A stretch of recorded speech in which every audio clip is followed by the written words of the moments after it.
Hi, welcome back to my channel. I'm Jen, and if you're new here, I post weekly videos on cleaning, organizing, and DIY. So in this video, I am finishing up, or still doing, my daughter's redo of her room. And last week we gutted her closet and did a new closet organizer. This week I created Anthropologie inspired curtains for both her closet and her windows. So this is kind of a longer video than I usually post, so there's only 2 projects in this. I'm also making some pegs, dowels I guess, to hang her curtains on, so I hope you enjoy.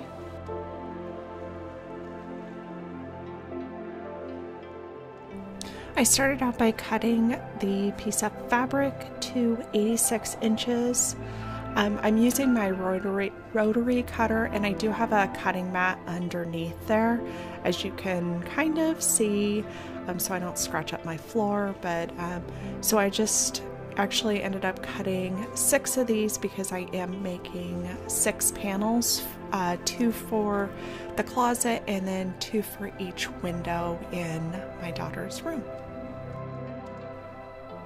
I'm using this plastic ruler as a guide so it will cut straight, and I just follow it along and move the cutting mat after every so often so I don't scratch up my floor.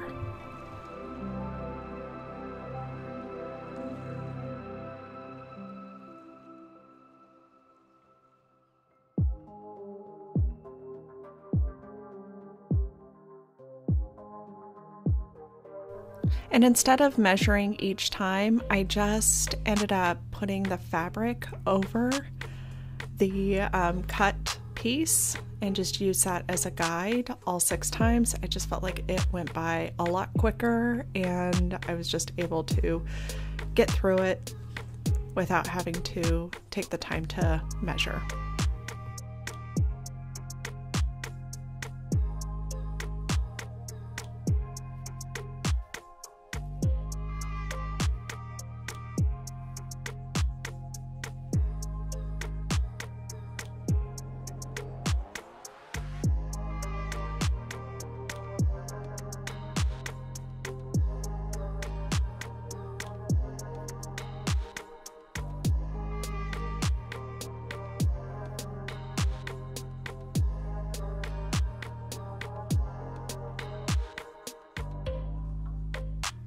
I did end up buying 25 yards of this fabric, and it's a double gauze in blush pink. I liked the double gauze instead of the single because it was a little thicker, and since I was using this for windows, there was a little bit more security. So here I am cutting out the loops and the middle part that kind of look like knots on the original Anthropologie curtains. So these are 12 inches by 5 inches, and I do the same thing where I just place it over, so I'm only measuring one time and then using the first cut as a guide.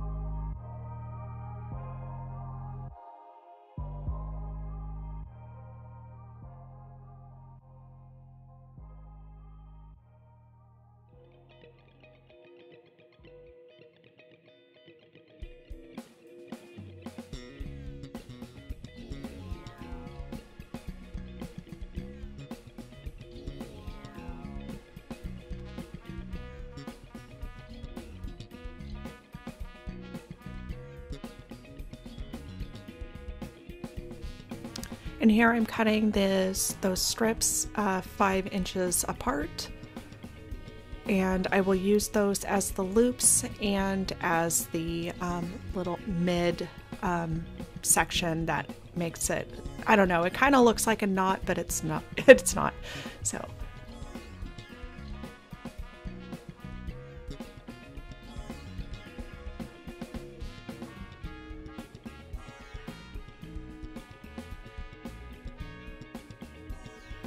So the cutting took it took a couple hours to do since there were so many of them.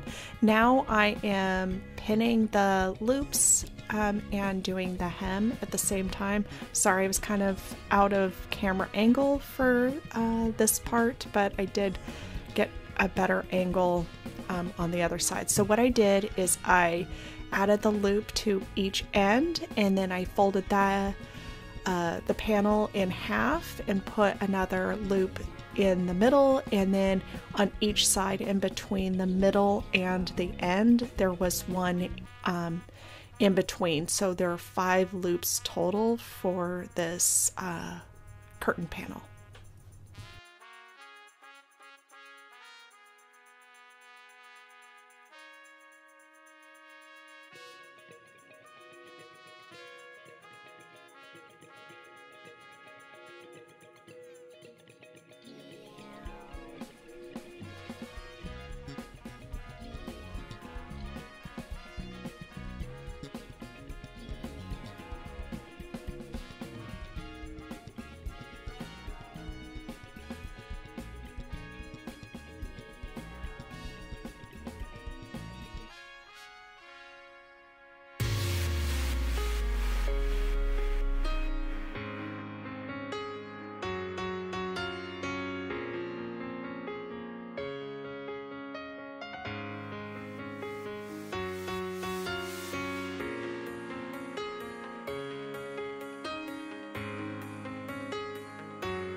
Pulled out my sewing machine, and now I'm just sewing the hem and the loops onto the panel.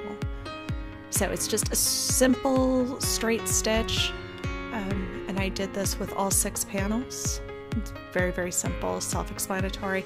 I didn't add a hem to the end because it wasn't fraying, so I felt like I didn't have to do that. But you totally can if you feel like you need to. I just didn't think that it needed it. So you continue this process for all of the panels that you make. It's just attaching the loops that will, attach to your curtain rod or hooks or whatever you're using to hang your curtain, and obviously the hem.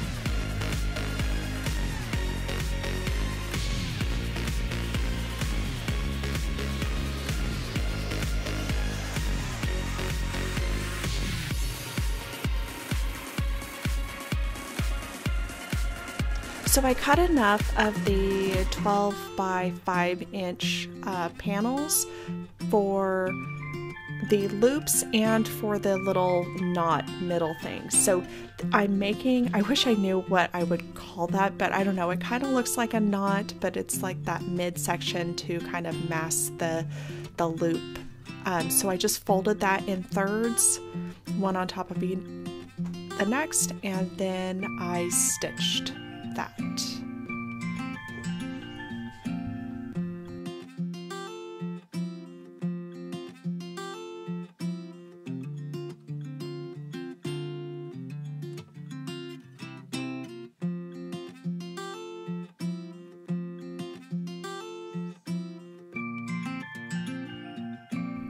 Now I did a little bit of hand sewing. All of those little midsections. I took some embroidery floss about the same color as the fabric. It's a kind of a blush pink color. It matched pretty well. So I folded that in half, and then I flipped them over, and then just I don't know what stitch it's called, but I just looped it through both sides, inside out, so when you flip it over you don't see the stitch. It's kind of hidden. So I did that with all of them. So since there are 5 loops per panel, I did 5 per panel, so there was a lot of sewing to be done. So I just continued on looping it through.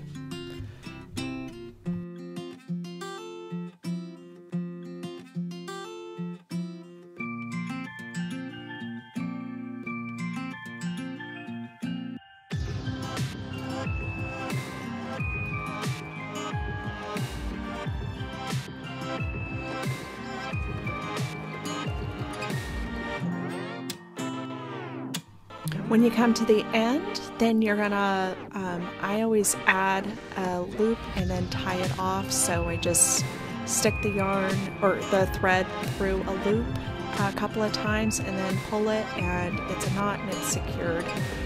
Then you cut the thread and flip the loop or whatever you want to call it inside or the right side, and the stitch is hidden. So you just continue on. So now I'm attaching it to the curtain. So there's the loop, and then I'm adding it to the base of it, and I'm just doing the same stitch that I did to make these loops on the top and the bottom. So I just wanted to hide the seam and kind of group it together and just hand sew it along.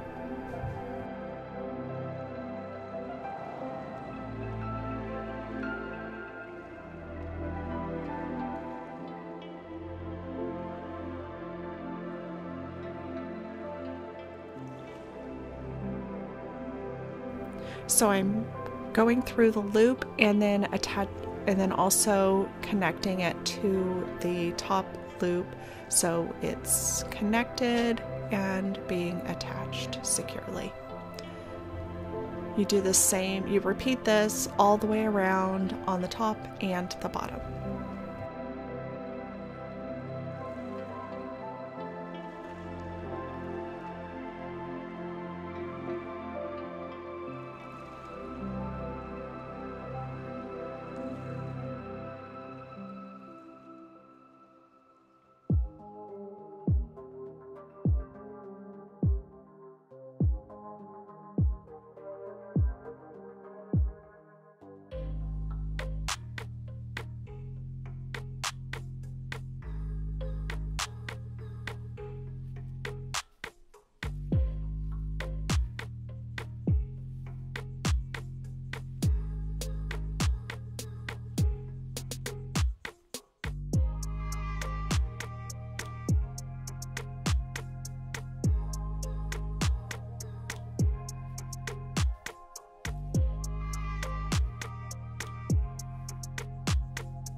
So now I have moved to the garage and I'm making the dowel rods or the dowel hooks to hang the curtains. So I have my saw cut to set to 15 degrees, and then I'm sanding the edges down so everything is smooth. And I didn't catch this on camera, but I did drill holes in one side and then add the screws in like that. so they'll be attached to the wall that way. I wasn't able to get a good camera angle, so that's how that worked. Now I am painting it with some tan craft paint. I did 2 coats, and that's all it needed.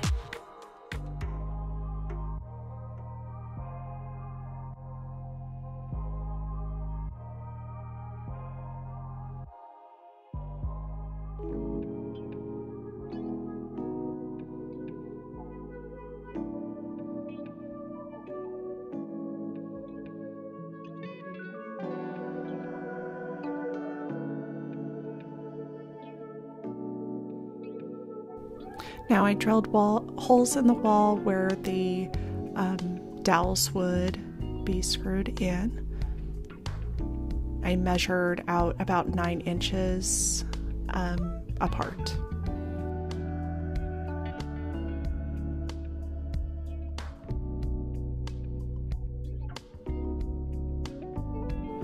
And then I just screwed them in and hung the curtains.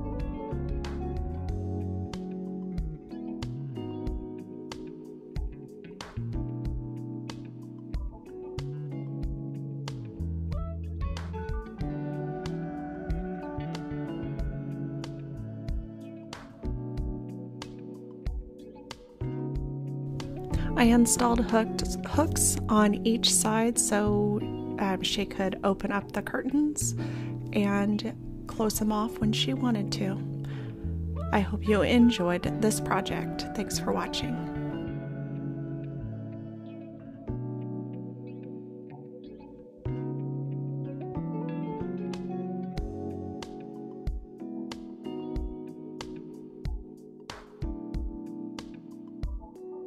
I really hope you enjoyed this video, and if you haven't yet, please subscribe, and you can hit the bell icon to get notified, and if you like this video, you can give it a thumbs up. So I appreciate you watching. Thanks. See you next time.